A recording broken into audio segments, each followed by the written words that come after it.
안녕하십니까. 영화 제작 기초입니다. 다사다난했던 2020년이 어느새 다 지나가 버렸네요. 누군가에겐 목표를 성취한 한 해가, 누군가에겐 아쉬움이 가득한 한 해라 생각합니다. 다만 2020년이 특별한 해였다는 것은 많은 분들이 공감할 수 있겠죠. 코로나 바이러스가 세계를 덮쳤고 우리의 삶은 변하기 시작했습니다.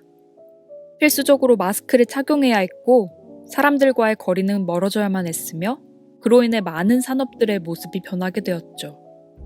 그중 이 채널의 정체성인 영화시장 또한 거대한 위기와 변화에 직면하게 되었습니다. 이번 영상에서는 2020년의 한국 영화를 되돌아보며 어떠한 위기와 변화가 있었는지 알아보고 작품들마다의 의미와 역할을 알아보려 합니다. 더 간단하게 말하면 연초에 올리는 전년의 연말정산이랄까요? 항상 그래왔듯 지극히 영화 제작 기초의 개인적인 생각이며 저와 다른 생각을 가진 모든 분들을 존중하는 영상입니다. 내재적 분석 시작하겠습니다. 되돌아보는 2020년 영화 충무로 1편입니다. 2020년 영화 시장의 가장 큰 이슈는 누가 뭐래도 역시 코로나입니다. 올해의 한국 영화는 붕괴에 가까운 위기에 놓였죠. 2013년 이후로 매년 넘겨왔던 2억 명 이상의 관객 수는 6천만 명 선에 멈춰섰고 항상 배출해왔던 천만 영화 또한 올해는 자취를 감췄습니다. 그로 인해 수입이 메말라버린 많은 영화관은 도산의 위기에 놓이게 되었죠. 물론 영화 시장의 위기는 이전부터 징조를 보여왔습니다. 전체적인 작품의 퀄리티는 낮아졌으며 한국 영화에 대한 관객들의 실망감은 점점 커져갔죠. 게다가 현재의 영상 시장의 핵심 키워드인 OTT 서비스의 지속적인 성장은 접근성을 무기로 한 영화관 사업을 암묵적으로 위협해왔습니다. 겉으로는 공생관계지만 사실상은 완벽한 대체제에 가까웠거든요. 1시간 이내의 거리에 10,000원이라는 돈으로 문화생활을 할 수 있던 것이 이제는 같은 가격으로 한 달 동안 게다가 침대에 누워서 즐길 수 있게 된 것입니다. 그러다 보니 이 두 매체의 갈등은 지속적으로 이어져 왔죠. 넷플릭스 영화를 초청하지 않겠다는 칸 영화제, 오손 웰스의 미공개작을 칸 영화제에 출품하지 않겠다는 넷플릭스. 이 싸움의 과정이 어떻게 됐든 2021년이 된 지금 그 결과는 명백해졌습니다. 넷플릭스를 필두로 한 스트리밍 서비스의 완벽한 완승이었죠. 이제는 접근성뿐이 아니라 퀄리티와 스펙트럼 면에서도 동등하거나 어쩌면 앞서 나가는 모습입니다. 물론 영화관이 주는 즐거움은 분명 있습니다. 큰 스크린, 좋은 사운드, 그 특유의 분위기 등 여러 가지 있겠죠.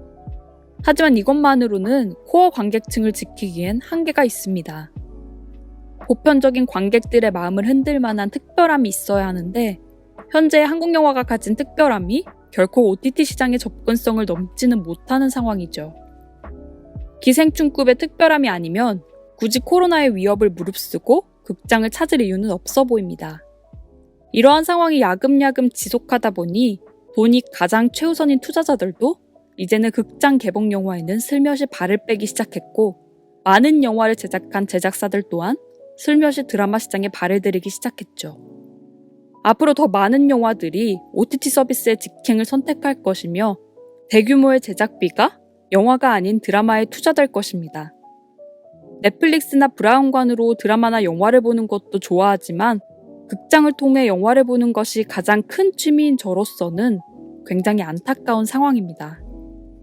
사실 이것이 시대의 명령이자 자연스러운 변화라는 것을 알고 있습니다. 게다가 코로나가 몇 년이 지속한다 해도 영화는 사라지지 않는 것도 분명 알고 있습니다. 그 주 수입원이 극장이 아닌 다른 방향으로 변환된다? 이 정도의 차이겠죠. 하지만 영화 산업에서의 대규모의 지각 변동은 피할 수 없을 겁니다. 당장에 쏟아지는 뉴스들과 폐업을 한 영화관, 그리고 엎어져버린 작품들을 보면 그 상황을 알 수 있죠. 그렇다면 2020년의 극장과 영화판은 아무 대책 없이 줄초상을 기다리기만 했을까요? 그것은 아닙니다. 빈자리가 있다면 그 자리를 채울 만한 다른 무엇인가가 있겠죠. 그게 바로 두 번째 키워드인 제2선의 영화들입니다. 2020년은 많은 독립영화와 예술영화, 그리고 창고 영화들이 기회를 받은 해입니다. 이전 같았으며 극장 확보도 힘들었을 터인데 꽤 많은 관을 오랫동안 점유했었죠. 대표적으로 최윤태 감독의 야구소녀가 떠오릅니다. 야구소녀는 37,000명의 관객을 동원한 작품입니다. 2020년 독립영화 중 최고의 성적이죠. 코로나 시기가 아니었다 해도 편당 관객 수가 1, 2만에 머무르는 독립영화 특성상 어느 정도의 아쉬움은 있겠지만 마냥 나쁜 성적은 아니라고 생각됩니다. 그 뒤를 이은 찬실이는 복도 많지, 애비교환, 남매의 여름밤 모두 무비스타가 없는 작품임에도 2만 명 이상의 관객은 확보했습니다. 전체적으로 본다면 영화와 관객 사이의 균형감이 좋아졌다는 생각이 듭니다. 독립영화는 괴기한 영화야. 독립영화는 어설픈 영화야. 독립영화는 무거운 영화야. 와 같은 선입견에서 벗어나 서사 구조는 좀 더 쉬워지고 메시지는 이해가 되며 명확하죠. 촬영 또한 상업영화의 화려함은 없지만 과거의 독립영화 같이 인물을 담는 도구로만 쓰이지는 않습니다. 상당히 공을 들인다는 느낌을 받아요. 2019년 벌새, 윤희에게, 매기 등 걸출한 작품들과 비교한다면 아주 조금은 아쉽지만 여전히 좋은 방향으로 성장해가고 있다고 생각합니다.